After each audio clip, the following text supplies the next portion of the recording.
Welcome to the Happy Mindset, episode 126. Today's episode is called Scripting Languages.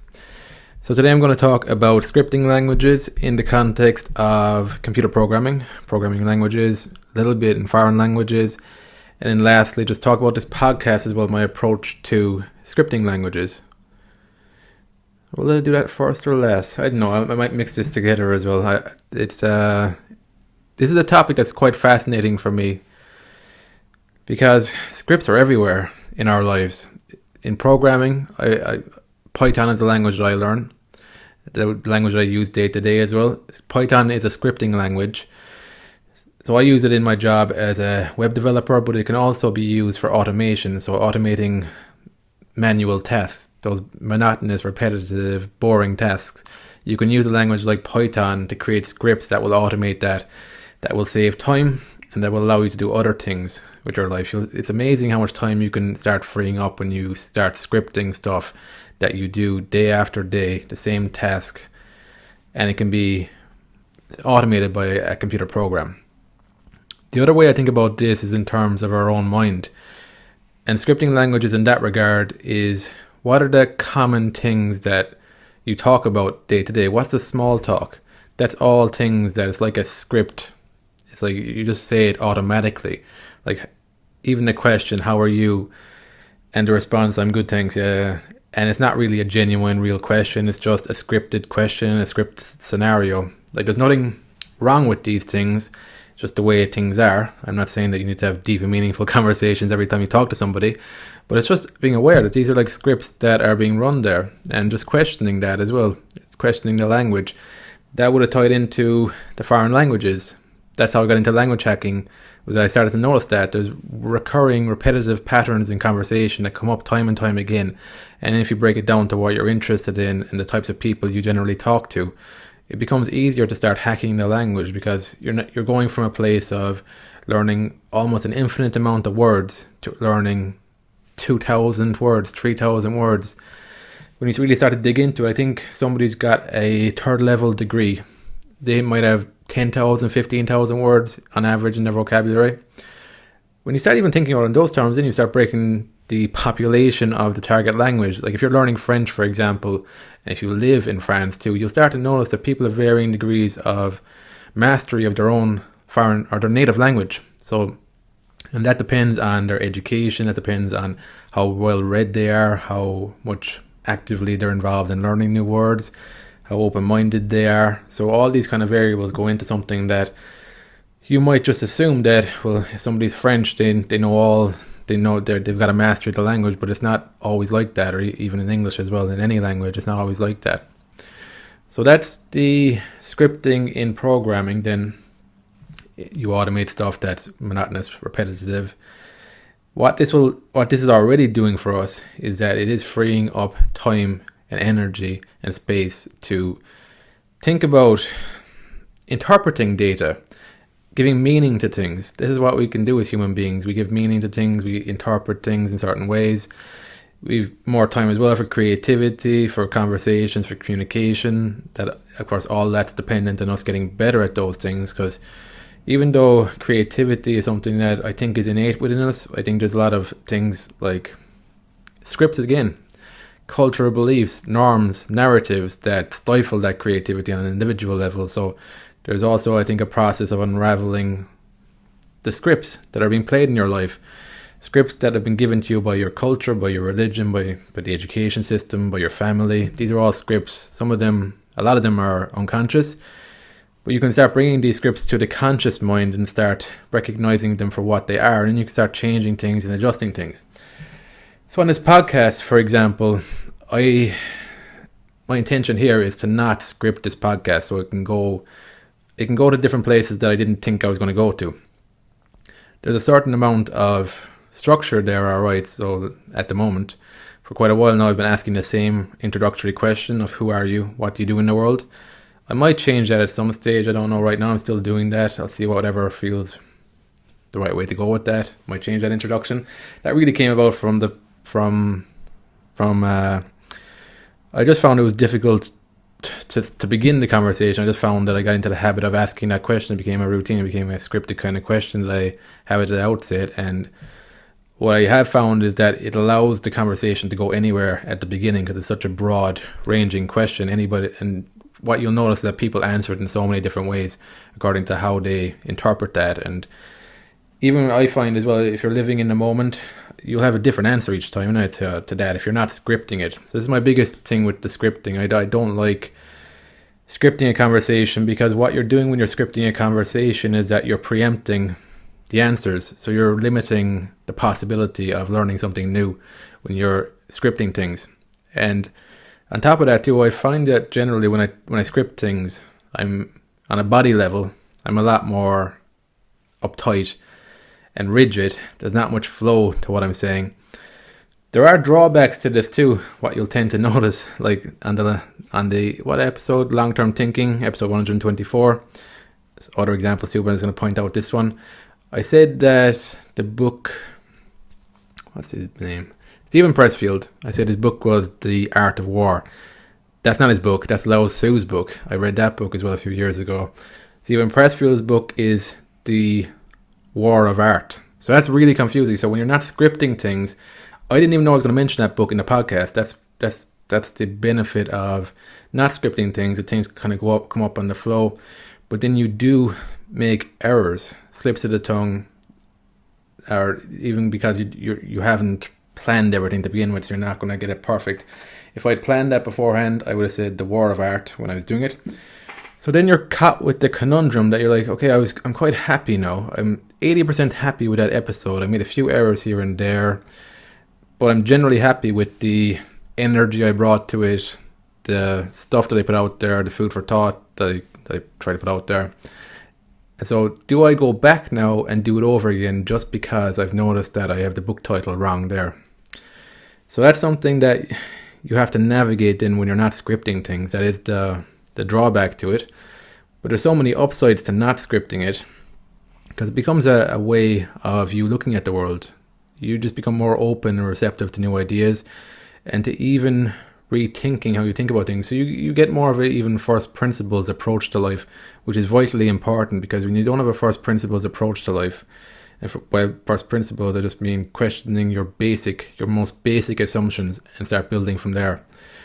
When you don't have that mindset and you don't have that outlook in life, it can really limit you for the long term if you're not willing to question those things. So I just found with not scripting episodes, that can trickle over a bit more into my life too, where I'm not scripting my life as much.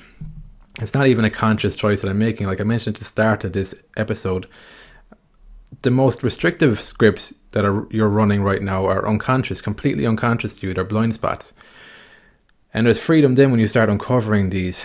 There's a lot of freedom there. There's a lot of discomfort there, but then there's also freedom there as well, because you a new way of thinking, a new way of looking at things, a new way of relating to people as well. So there's a lot of benefits to that.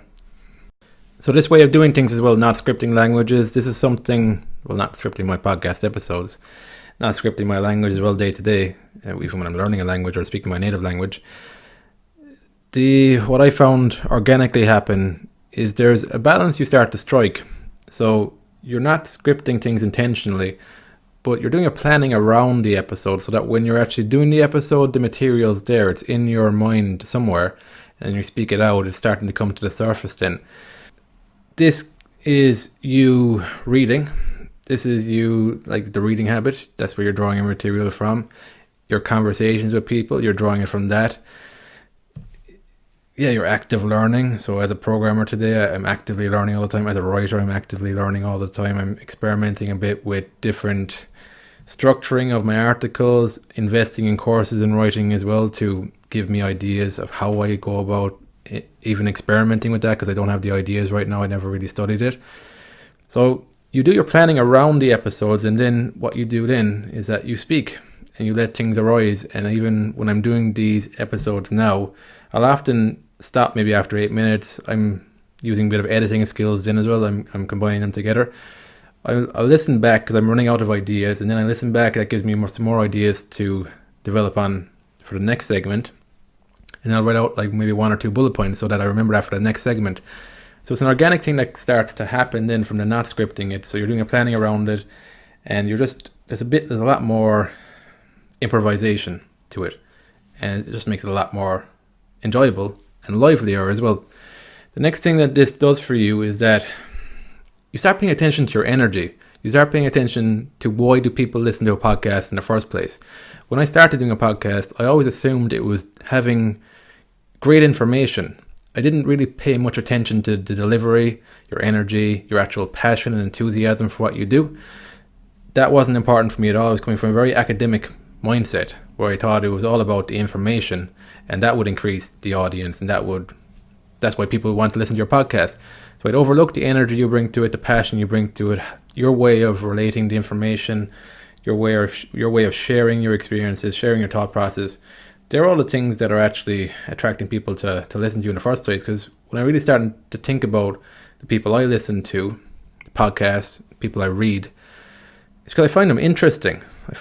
And they also give me things to think about. They relay knowledge and information that mightn't always be 100% factual.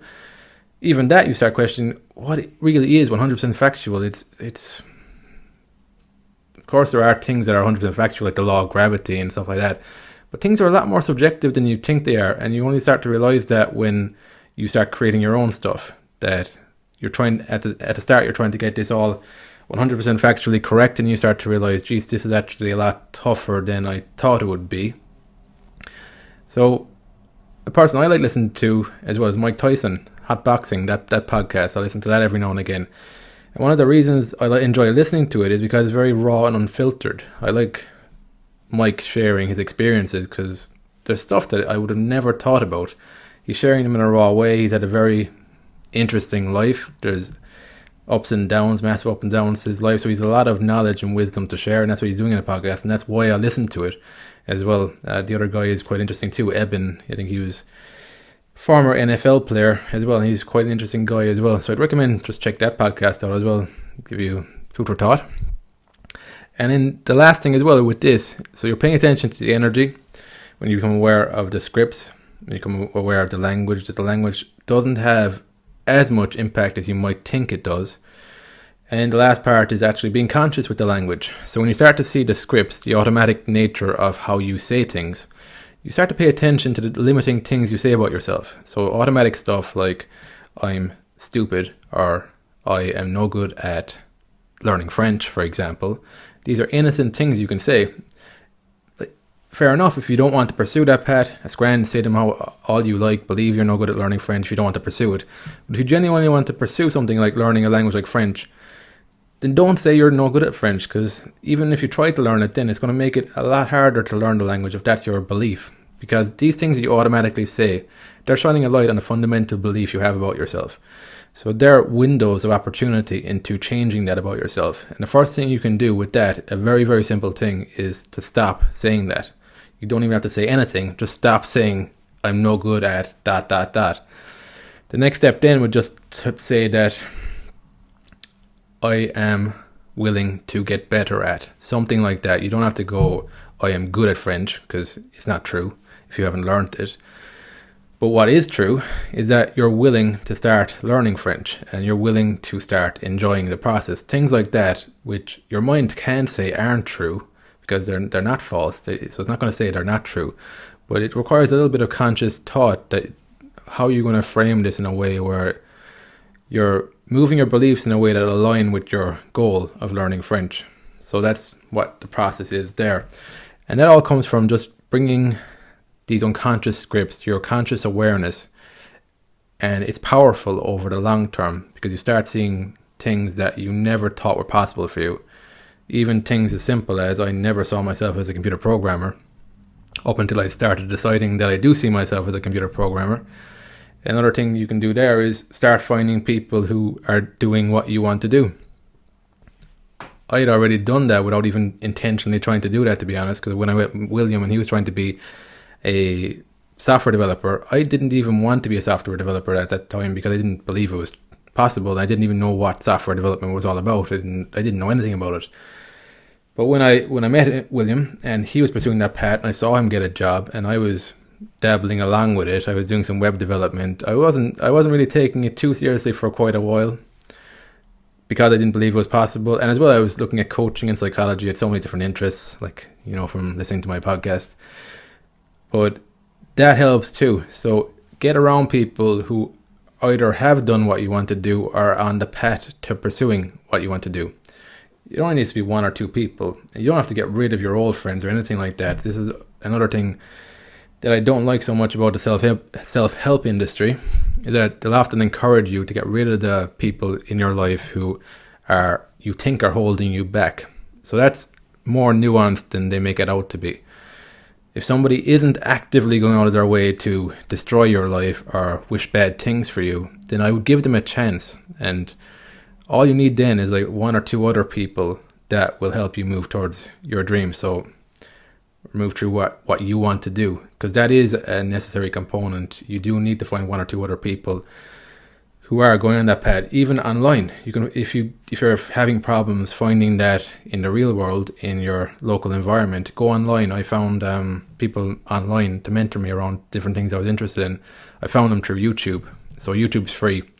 So that's another way around that, or books as well, or a podcast. So that's the other ways around that. There's no real obstacle there then. But that's mainly it. That's the points I wanted to cover today with the scripting languages. Covered a little bit about programming, foreign languages. So when you really start to see this in foreign languages, it can really accelerate your learning with a language. You start being more thoughtful and more aware of the things you're learning. You're not just learning random stuff anymore. Then you're learning intentionally around the things that are going to be most useful for you to speak and communicate with people. Because that's the goal. That's the way I look at languages, and that's the goal, is to communicate with people, interact with them. And then you'll apply that. Then the benefit of this is that you're applying this back to your native language. So once you start, even if you don't, like, this is another reason to learn a foreign language, is that you can rewire your brain in the process by intentionally learning another language. And then because you're thinking in a new way from learning that language, that will trickle back into your native language again. So if you're intentional with that in French, you'll be intentional with that in English as well. Because it's a mindset you carry around everywhere with you. So that's it in podcasting as well. That's the other thing. Conversations, there's more of a flow to it. I enjoy it more. If I scripted this, it would be a lot like hard work that I don't want to do. I've already got work. I've got a job. So why would I want to do something else that feels like work? So yeah, that's it. That's what I wanted to talk about today. As always, go over to happymindset.com if you want to find my book and my blog posts, and they're over on happymindset.com. So thanks again for listening, and I will speak to you on the next episode.